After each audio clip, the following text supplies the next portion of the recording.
नमस्कार, मैं हूं आपके साथ नम्रता। हिंदुओं के धार्मिक ग्रंथ रामचरितमानस को लेकर इस वक्त हर तरफ चर्चा हो रही है। सपा सुप्रीमो अखिलेश यादव के खास नेता स्वामी प्रसाद मौर्य ने रामचरितमानस पर विवादित बयान दिया। साथ ही ये तक कह दिया कि इसे बैन किया जाना चाहिए। अब जब से स्वामी प्रसाद मौर्य का ये बयान सामने आया है, तभी से बवाल मचा हुआ है। अब यूपी में रहकर कोई नेता ऐसा बयान दे दे और सीएम योगी चुप बैठ जाएं, ऐसा कैसे हो सकता है? लिहाजा ये विवाद चल ही रहा था कि अचानक अब सीएम योगी का तगड़ा बयान सामने आ गया है। सीएम योगी आदित्यनाथ ने रामचरितमानस के उस दोहे पर बयान दिया है जिस पर लगातार सवाल खड़े किए जा रहे हैं। सीएम योगी ने साफ कहा कि जिस भी मंच पर मुझे इसकी व्याख्या करनी पड़ेगी, मैं करूंगा। ये बात उत्तर प्रदेश के मुख्यमंत्री योगी आदित्यनाथ ने एक न्यूज चैनल को दिए गए इंटरव्यू में कही। सीएम योगी से पूछा गया कि रामचरितमानस के जिस दोहे में शूद्र वाली लाइन पर सवाल खड़े किए जा रहे हैं, क्या आप उसकी व्याख्या कर सकते हैं?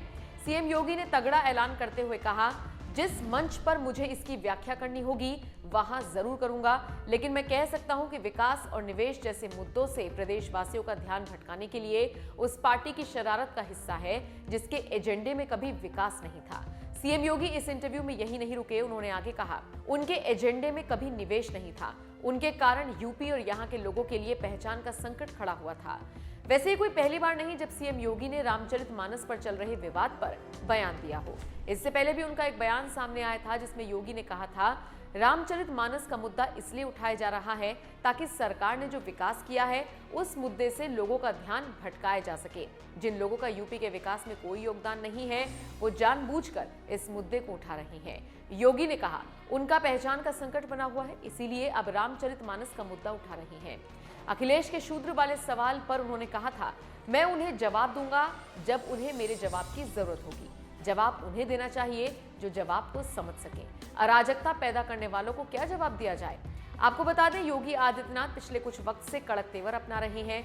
न्यूज चैनल को दिए गए इंटरव्यू में योगी आदित्यनाथ से पीएम बनने को लेकर सवाल हुआ, जिसके जवाब में उन्होंने कहा, मैं किसी भी पद का दावेदार नहीं हूं, मेरी इच्छा यूपी में ही रहने की है, इसके अलावा कोई और इच्छा नहीं है। प्रधानमंत्री नरेंद्र मोदी देश की सबसे बड़ी ताकत हैं। पीएम मोदी के नेतृत्व में देश की नई पहचान बनी है। किसी भी चुनाव में मोदी अपने आप में बहुत बड़ा नाम है। पिछले 9 साल में समाज का हर तबका लाभान्वित हुआ है। हमने जनता के साथ सामने जो बातें कही थी उन्हें सफलतापूर्वक लागू किया गया। पीएम मोदी के प्रति धन्यवाद ज्ञापित करने का समय है। तो देखा आपने, योगी कितनी बेबाकी से अपनी राय रख रहे हैं और रामचरितमानस पर सवाल उठाने वालों को तगड़ा जवाब दे रहे हैं। आपका इस पूरी खबर पर क्या कुछ कहना है? कमेंट करके अपनी राय हमें जरूर दें।